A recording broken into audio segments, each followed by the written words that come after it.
নমস্কাৰ বন্ধুসকল, welcome to my YouTube channel Assam career job. আজি পুনৰ আপোনালোকৰ বাবে বহুত ভাল খবৰ আহি গ'ল। জুলাই মাহৰ শেষ সুবিধা নেহেৰুৱাব। প্ৰায় 15,167টাকৈ ভেকেঞ্চি মুকলি কৰিছে। গ্ৰেড 3 লেভেলৰ চাকৰি আহিছে, গ্ৰেড 4 লেভেলৰ চাকৰি আহিছে।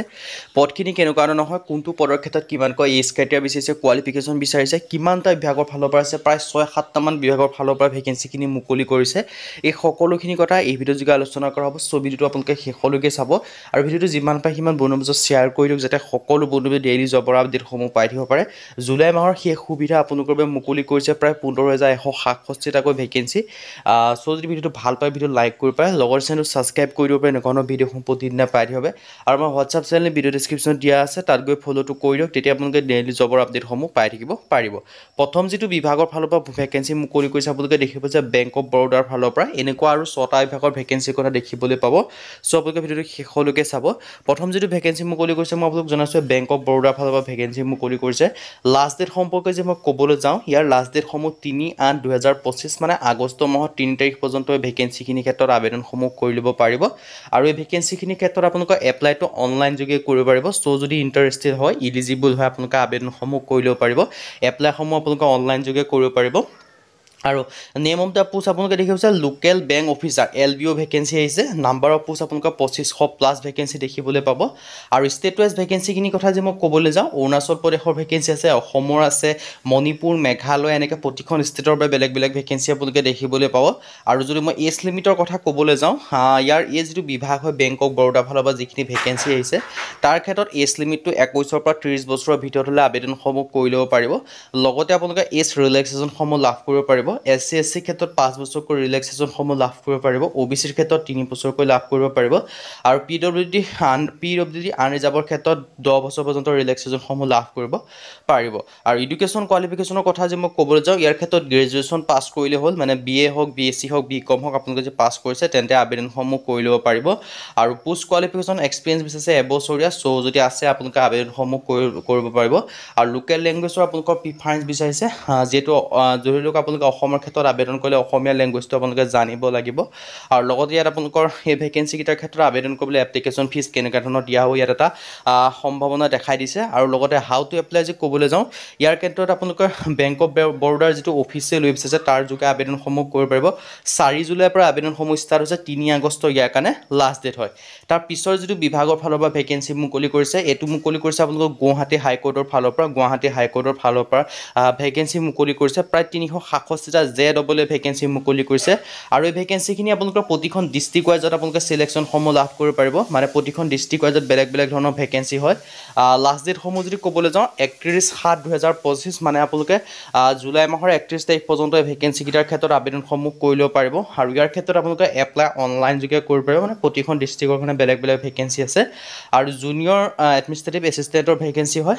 আৰু কেটেগৰী যদি মই ভেকেঞ্চিখিনিৰ কথা ক'বলৈ যাওঁ, UR কেটেগৰীৰ ক্ষেত্ৰত 191টা, SC ক্ষেত্ৰত 30টা, STP ক্ষেত্ৰত 42টা, ST হিলৰ ক্ষেত্ৰত 20টা, PWD ক্ষেত্ৰত 5টা, OBC MBC ক্ষেত্ৰত 79 ভেকেঞ্চি আছে। আৰু ডিষ্ট্ৰিক্ট ৱাইজত আপোনালোকে ভেকেঞ্চিখিনি চাই ল'ব পাৰে, আপোনালোকৰ ডিষ্ট্ৰিক্টত কিমানকেইটা ভেকেঞ্চি আছে।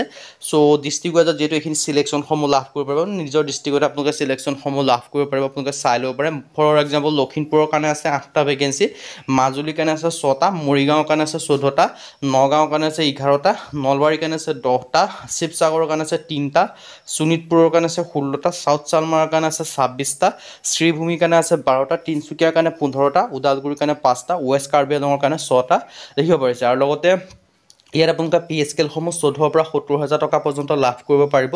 লগতে গ্ৰেড পে লাভ কৰিব 6,200 টকা। চিটিজেনশ্বিপ আপোনালোকে ইণ্ডিয়ান হ'ব লাগিব, পাৰ্মানেণ্ট ৰেচিডেঞ্চ অফ আছাম হ'ব লাগিব, আৰু এমপ্লয়মেণ্ট এক্সপেৰিয়েঞ্চ থাকিব লাগিব। এডুকেশ্যন কোৱালিফিকেশ্যন মাত্ৰ বিচাৰিছে, ইয়াৰ ক্ষেত্ৰত গ্ৰেজুৱেশ্যন পাছ কৰিব লাগিব। মানে BA হওক, BSc হওক, BCom হওক, যদি আপোনালোকে গ্ৰেজুৱেশ্যন পাছ কৰিছে তেতিয়া আবেদনসমূহ কৰি ল'ব পাৰিব। আৰু লগতে আপোনালোকৰ কম্পিউটাৰ নলেজ অলপ থাকিব লাগিব। কম্পিউটাৰ 3মহীয়া এখন চাৰ্টিফিকেট বিচাৰিছে। চ' যদি ইণ্টাৰেষ্টেড হয়, ইলিজিবল হয়, আবেদনসমূহ কৰি ল'ব পাৰিব। 15 জুলাই জুলাইৰ পৰা আবেদনসমূহ ষ্টাৰ্ট হৈছে 31 জুলাই ইয়াৰ কাৰণে লাষ্ট ডেট হয় সো ইন্টাৰেষ্টেড আৰু এলিজিবল হ'লে আবেদনসমূহ কৰি ল'ব পাৰিব তাৰ পিছৰ ভেকেন্সি মুকলি কৰিছে IBPS ৰ ফালৰ পৰা দেখিব পাৰিছে institute of banking personal selection IBPS তাৰ পৰা ভেকেন্সি মুকলি কৰিছে প্ৰায় 5208 টাকৈ ভেকেন্সি বেংক অফ বৰোদাৰ ফালৰ পৰা আছে 1000 ভেকেন্সি বেংক অফ ইণ্ডিয়াৰ ফালৰ পৰা 700 বেংক অফ মহাৰাষ্ট্ৰৰ ফালৰ পৰা 1000 কানাড়া বেংকৰ ফালৰ পৰা 1000 চেন্ট্ৰেল বেংক অফ ইণ্ডিয়াৰ ফালৰ পৰা 500 ভেকেন্সি পাঞ্জাব নেশ্যনেল বেংকৰ ফালৰ পৰা 200 পাঞ্জাব সিন্ধ বেংকৰ ফালৰ পৰা টোটেল মানে প্ৰায় 5208 প্লাস ভেকেন্সি আপোনালোকে দেখিবলৈ পাব এলিজিবিলিটি ক্ৰাইটেৰিয়া ক্ষেত্ৰত যে মই ক'বলৈ যাওঁ ইয়াৰ ক্ষেত্ৰত 20 ৰ পৰা 30 ৰ ভিতৰত হ'লে আবেদনসমূহ কৰি ল'ব পাৰিব লগতে আপোনালোকে এজ ৰিলেক্সেশ্যন সমূহ লাভ কৰিব পাৰিব SC SC ক্ষেত্ৰত 5 বছৰকৈ OBC ৰ ক্ষেত্ৰত 3 বছৰকৈ আৰু PWBD ৰ ক্ষেত্ৰত 10 বছৰ পৰ্যন্ত এজ ৰিলেক্সেশ্যন সমূহ লাভ কৰিব পাৰিব আৰু হাউ টু এপ্লাই ক্ষেত্ৰত যে মই ক'বলৈ যাওঁ ইয়াৰ ক্ষেত্ৰত IBPS ৰ গুগল বা ক্ৰমত সাৰ্চ কৰিলে অফিচিয়েল ৱেবছাইট যোগে আবেদনসমূহ কৰি ল'ব পাৰিব ইয়াত কিছুমান ডেটৰ সম্পৰ্কে আছে ডেটখিনি আপোনালোকে চাই ল'ব পাৰিব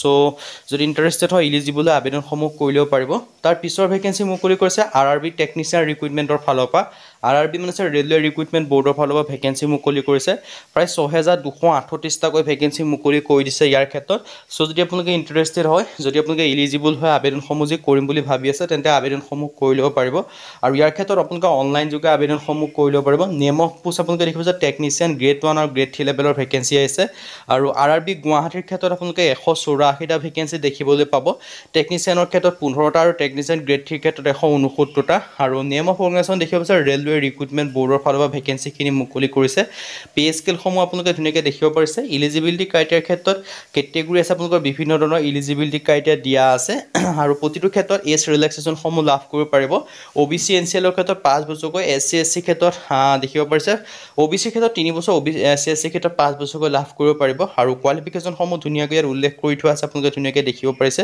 টেকনিচিয়ান গ্ৰেড 3 ক্ষেত্ৰত আপোনালোকৰ মাত্ৰ মেট্ৰিকুলেশ্যন পাছ কৰিলে হ'ল মানে 10 পাছ কৰিলে আবেদনসমূহ কৰি ল'ব পাৰিব সো যদি ইন্টাৰেষ্টেড হয় এলিজিবল হয় আবেদনসমূহ কৰি ল'ব পাৰিব আৰু এই সকলোখিনি ভেকেন্সি এডভাৰটাইজমেন্ট আৰু এপ্লাই লিংকটো ভিডিও ডেসক্ৰিপচনত দিয়া আছে আপোনালোকে তাত ভিজিট কৰিব ভিজিট কৰি আপোনালোকে সকলোখিনি কথা জানি ল'ব পাৰিব লগতে চাই মেলি ল'ব পাৰিব যদি আপোনালোকে ইন্টাৰেষ্টেড হয় বা কোৱালিফিকেশ্যন মিলে তেতিয়া আপোনালোকে এপ্লাই সমূহ কৰি ল'ব পাৰিব আজি ভিডিও ইমানে যদি ভিডিও ভাল পালে লাইক কৰিব লগৰ চেনেলটো সাবস্ক্ৰাইব কৰি